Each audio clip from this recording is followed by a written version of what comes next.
Hello, welcome to the Officio Spotlight podcast, and thank you very much for listening. Today, I'm delighted to say that I'm joined by Cyril Pourrat. So Cyril is the Chief Procurement Officer at BT, which is a business he joined in 2019, from where he then went on to establish BT Source, which is the new procurement company of BT Group. The company will manage and influence a budget of around 14.8 billion euros. And serves customers in 180 countries around the world. And then prior to joining BT, Cyril was the Chief Procurement Officer at the telecoms business Sprint in the US, and then Saudi Telecom in the Middle East. So Cyril, thank you so much for joining me for this conversation today. It's really appreciated. We should probably start, as always, at the kind of beginning. What is BT Sourced exactly?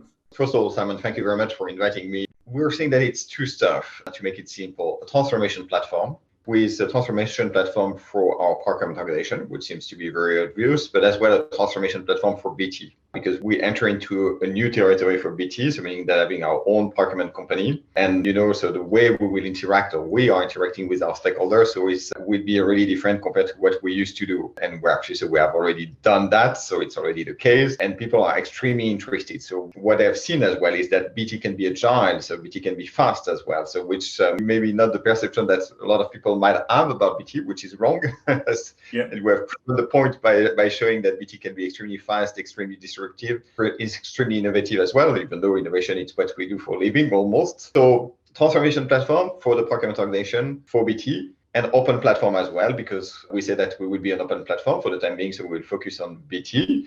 But when we will be mature enough, we will more than welcome actually to have either partners to join us or even potentially customers, procurement as a service. It's something that you see more and more when we can basically join our forces with some of our customers maybe, or some other industry as well. And we've got already some people knocking at the door and asking if they can join, which is very encouraging.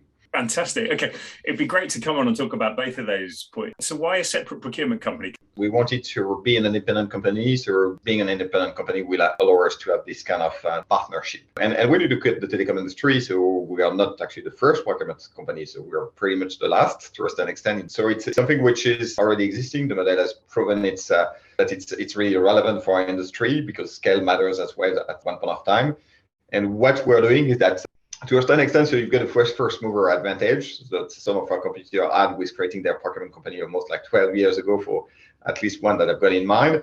But you've got as well, so it's also good to come, not really at the end, but when at least you've got all the digital tools which are in place. So what we want to do is basically with the creation of BT Source, doing pretty much like what the competition has already done for years and years and years, but on top of that, leveraging digital. So being a digital native procurement company, so that's what we're trying to do.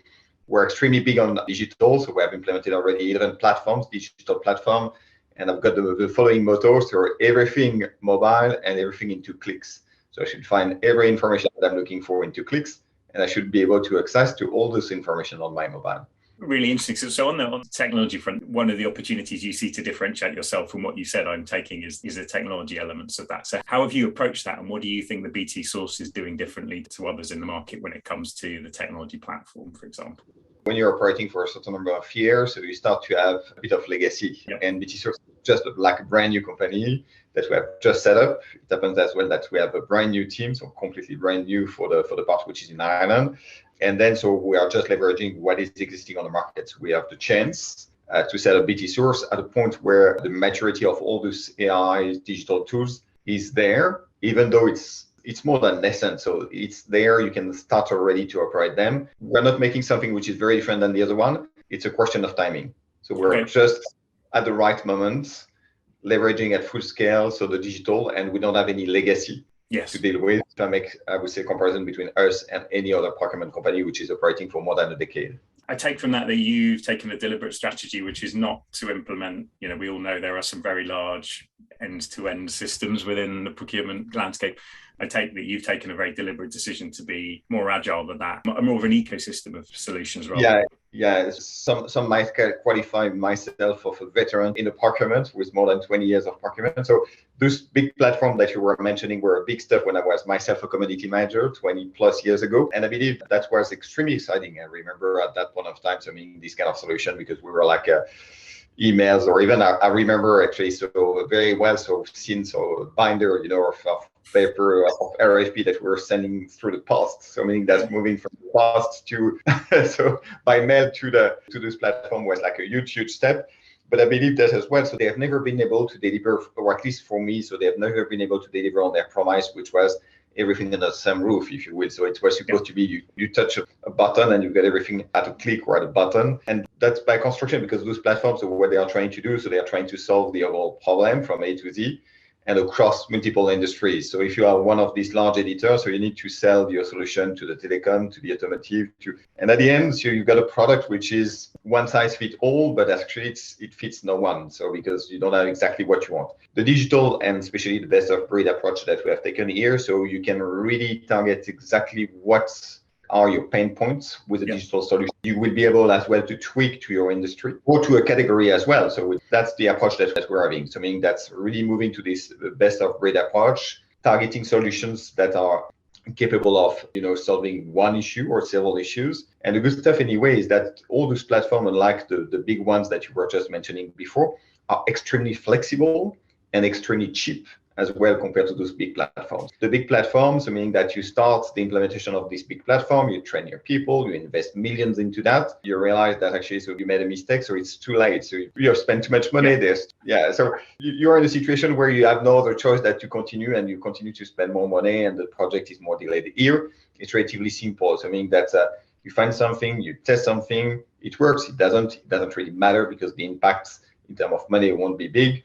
It's relatively easy as well to use because they are most of them now are consumer grade. I mean, in terms of user interface, it's very easy to use. Very little training as well, so for your organization. And at one point of time, the beauty of that as well is that if there's something which is even cooler, which is coming on the market, you said, oh, this one, all right, let's drop it. Let's take another one. So these big solutions that we used to have to implement in the past were very monolithic, expensive, taking a lot of time to implement, not exactly delivering so on their promise. And again, so as soon as you have started one of these programs, so you had no choice to go up to the end of this program. And what I've seen as well for all the company that I worked for is that you have almost any way to fail once, and then your second implementation of e-sourcing solution will be the right one. I even actually, so the company that you just mentioned that I was just before joining BT, they failed 6 times. So the sixth one was the right one. But that's sorry, just on that, because my background is also very heavily on the procurement technology side, and having lived it myself, there's always the argument that sometimes it's not necessarily just the tools that are failing, it's the organization that isn't open to change. I mean, do you think that's fair? Do you think in BT you have an organization that's actually open to change and is going to drive this through? Interestingly enough, yes, and interestingly enough as well, the change was coming from our stakeholder more than our procurement team. Okay, so right. Some of the first tools that we implemented, when we look at the analytics about who were actually so using the tool on a daily basis, sales, finance, and procurement in that order, because sales guys, so they loved the fact that they were able to understand how much money they were spending for an account, what was the top vendor for the account, what was the evolution of their top vendors, and then so because from that, you find patterns in your account, what kind of products your customer is interested by, what kind of supplier as well. So he likes to work with for the last 5-6 years versus the one that is changing. So there's a lot of information that they realize that we're sitting in the procurement systems. They were not able really to crack until so we gave that on their mobile phone. And it was very interesting to see that our first user was first sales, 2 finance, and 3 procurement. It's not anymore just a procurement stuff. It's a procurement, it's finance, it's sales as well. So on our B2B, so if I'm thinking about my risk management platform, which is digital, that you can access to that, what I'm telling all my the sales team is that when you're meeting with your customer, you have on your iPad or on your iPhone our risk management system. And if there's a customer which is asking a question, you can show to your customer live what we are doing and how we're managing risk on the services that we're delivering to him. And we can even tune that to your customer, saying that's just the suppliers that are used for your customer. Even if your customer want to connect their platform to our platform, it's something that we are ready to as well discuss. That's very interesting to switch from a place where, again, so this suite that you were monolithic suite that you were discussing, we were just discussing about before, we're very procurement here. So what the digital is bringing you is that it goes far beyond procurement. So it's procurement, sales, finance, and other as well part of the business. So a lot of traction on the other part of the business, a lot of interest as well on what we're doing. And then, as a matter of fact, you've got the procurement team said, hey, so if finance is using it, sales is using it, I should use it as well. So you've got this kind of emulation, healthy simulation, competition, competition between the various teams. So that's very interesting to see that. And so, Cyril, you've come into this very large organization which clearly has an appetite to change. You've got this point in time opportunity to implement a new infrastructure underneath that from a technology perspective. Did you tier that technology infrastructure? Were certain tools more important than others? Did you implement them all at the same time? You might have heard as well about what we call the BT Procurement Garage. First of all, back as well, so I'm making still a parallel between those big tools, as it was a lot of money, a lot of changes, complex and stuff like that. So the decision tended to be made by the CPO. We created this BT Procurement Garage, and I appointed a small team, so very small. So there were 2 of them, plus some practitioner as well that raised their hand and said, hey, I'm interested by that. I said, okay, so look at all the issues that you have as practitioners and try to find a digital solution that will fix it. Right. And then so come with a recommendation, and actually, so I won't even challenge your recommendation, so you will implement that. Okay. So the big solution that we were discussing because of what was at stake, the money that was at stake, the change and stuff like that, so it was really a top-down decision. Here it's a bottom-up approach, so meaning that I gave to the garage so the mean to do whatever they want, and with amazing budget of zero. Because what I learned from my past experience in the US or in a company which was trying to survive, that you are more creative if you have absolutely no money than if you're you've got millions and you can start to anyway. So I said you have a fantastic budget of zero. You can do whatever you want, and you have to come with a solution to the issue that you're facing. And that's and here we go. So they picked 11 platforms which were basically answering some of the issue that they were facing. And I've not been involved in any of the decision there. So as well. So that's something which, based on previous experience as well, stay away from that. The people that are running the operation at the end of the day, even though I was myself a community manager, but 20 years ago, they know that business better than you at the end of the day. I would say our secret sauce, and that I may reveal right now with the audience. That's what, for example, something that was extremely successful for us. And Cyril, with that ecosystem of different providers, so I absolutely can see you get the innovation, but have you had challenges with, I guess, some of the basics in terms of the integration of data between platforms of the suppliers? I mean, being honest, played nicely together. Have you had challenges? That's the beauty, I would say, of the SaaS model, and that's the beauty of as well those new platforms. So they are extremely easy to tie to each other. So I mean, that's and what I want as well is that when you're in your risk management platform, so you should be able, at least from the risk management platform, you said, oh, I've got an issue with the supplier. How much money I'm spending? You don't need to go to another platform because you will have the answer of, I would say, your 3 most natural questions which will pop up to your mind when you're looking at something. And we have tied all the platforms. So, for example, I've got a platform which is enabling us to do all our strategic sourcing. So I've got all the strategy of my team, all the plan of my team, all the savings of my team in one digital platform. Again, that I can access on my mobile phone. And the risk management platform is connected to that. So they don't have to update the risk management. It's updated real time from the risk management platform. They don't have to update the spend because our spend management platform as well. So it's loading the spend real time. I remember when I was a category manager and my boss was asking me, can you show me the sourcing strategy on this category? I said, oh yeah, but it's like 6 or 7 months old. So I have to rerun all the number and everything. Here it's not the case. I don't need to ask anyone within my team. I just go into the tool, and the spend is current because it's already automatically tied to the spend management platform. So it's super easy to plug new bricks. Super easy to connect all this ecosystem together. But nevertheless, we're still as well working with another company to see if we can have like a kind of orchestration that will allow us to have like a kind of front door for all of that. But at the end of the day, so far. So connecting all those platforms, it's extremely easy to do it. One of the things I think we hear a lot about in our industry in procurement technology terms at the moment is AI and the opportunity for AI. I mean, what's your view on that? Do you see that as a game changer for procurement as an industry? It's already the case because our spend management, which is not really a spend management, so there's a lot of intelligence into that. And we've got what we call what the platform called insights. It's basically going into all the data that we have, and it's popping up all the opportunity for us. You don't have even to look or to do a pivot table or to think about something. So the AI is already bringing you in today. So there's opportunities there. PO after the fact, there's X opportunities. Your your category is too fragmented, so you should look at that. So it's already here, up and running. It's something which is already existing and live.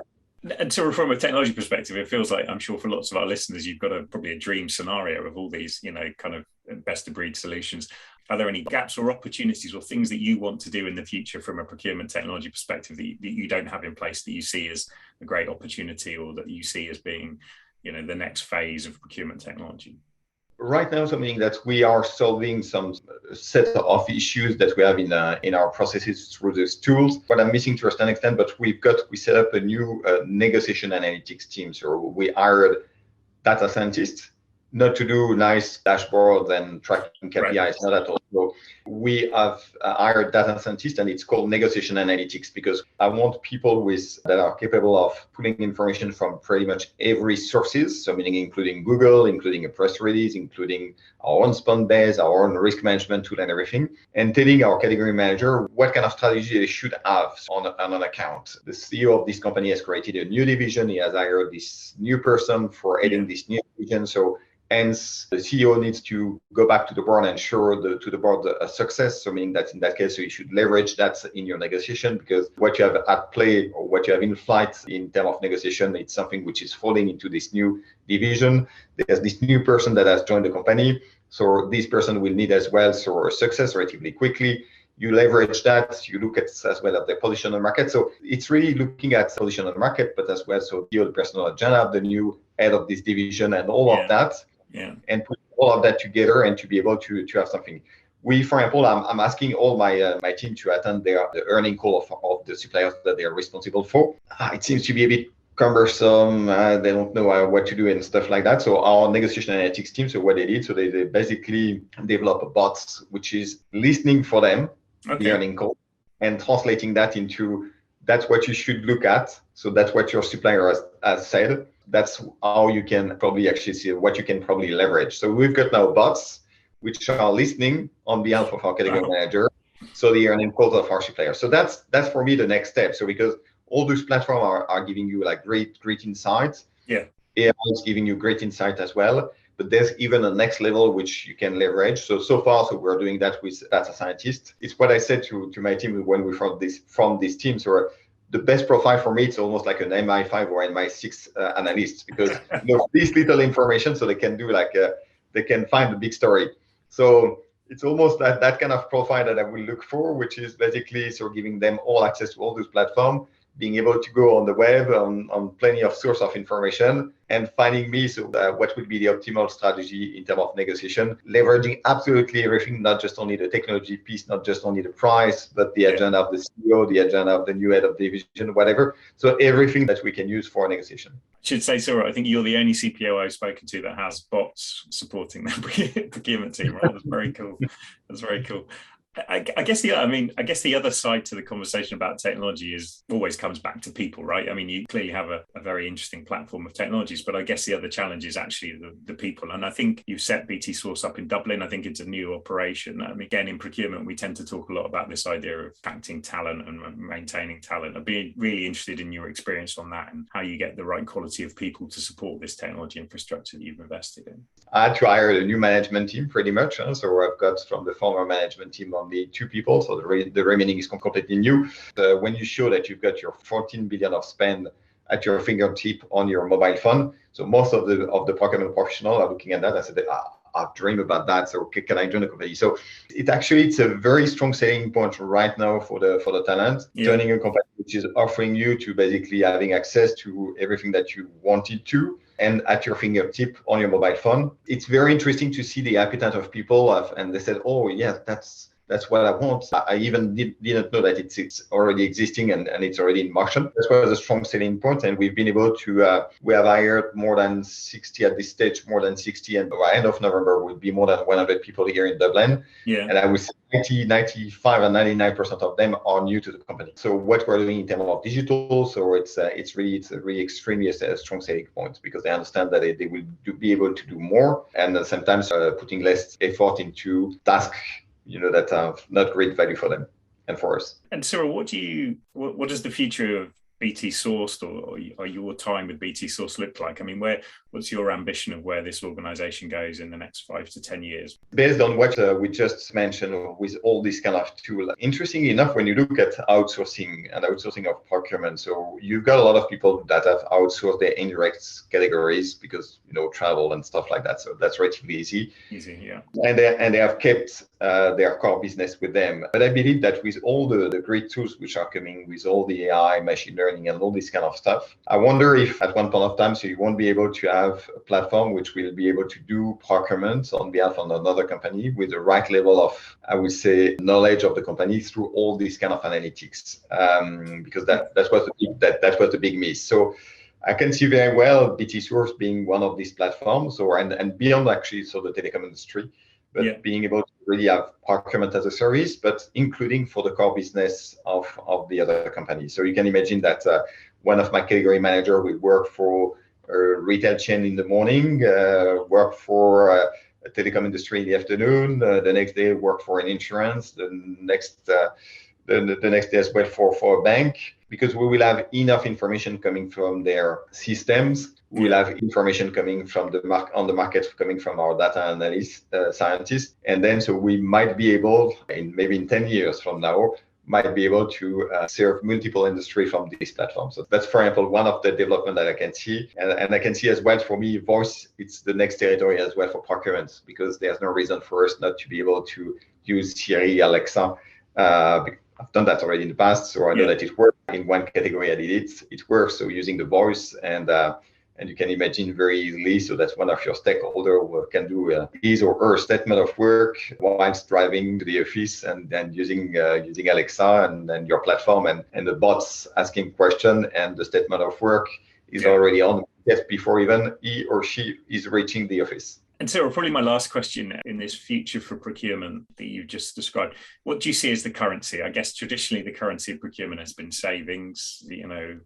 Increasingly we're seeing, conversations about ESG or sustainability, or what do you see as the future currency of procurement? It's a good question, because so ESG is obviously definitively a big theme, and BT is championing that since 1992. So it's not something which is new or trendy at BT. No, it's something that we're super committed for years and years. Yeah. And that's a no-brainer. So we're investing a lot in that, and we're as well, so in terms of digital solutions, so we're tracking that very closely. It's interesting because I know that we've got tons of discussion about value of procurement, but at one point of time, bread and butter of procurement remains savings. I mean, that's I know that there are a lot of people that are speaking about value. There are a lot of people but at the end of the day, I mean, that's 90% of the time. So when I'm discussing with the rest of the company, so they're asking me about savings. First.